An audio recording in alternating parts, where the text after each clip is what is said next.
The escalating conflict and deteriorating situation in Eastern Democratic Republic of Congo are a grave concern to the people and governments of East Africa.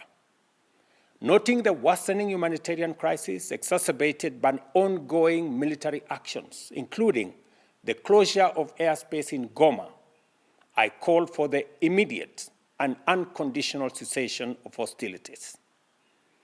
I emphasize the obligation of all parties to facilitate humanitarian access to affected populations and urge both sides to pursue peaceful means to resolving this tragic conflict. These alarming developments, coupled with rising diplomatic tensions in the region, underscore the urgent need for peaceful resolution to a conflict that continues to inflict untold suffering on the people, particularly women and children. As the current chair of the East African Community, Kenya is aware of the region's critical responsibility in de-escalating violence and facilitating dialogue between the parties involved.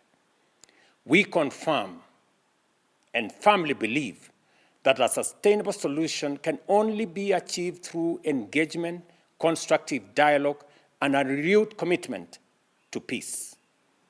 I call on the parties to the Luanda process on Eastern DRC and appeal specifically to my brothers, President Felix Tshisekedi and President Paul Kagame, both of whom I have had the occasion to speak to this evening, to heed the call for peace from the people of our region and the international community.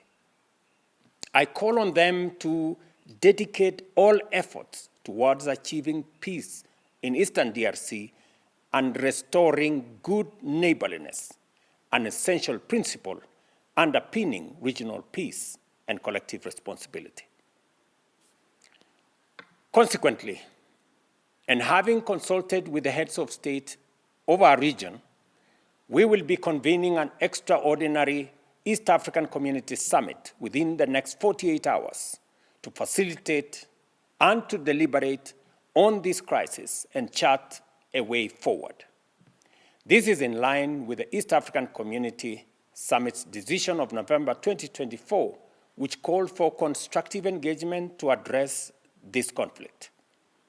I thank both President Tshisekedi and President Kagame for their confirmed participation in this summit. Additionally, the African Union must not remain passive in the face of this escalating crisis.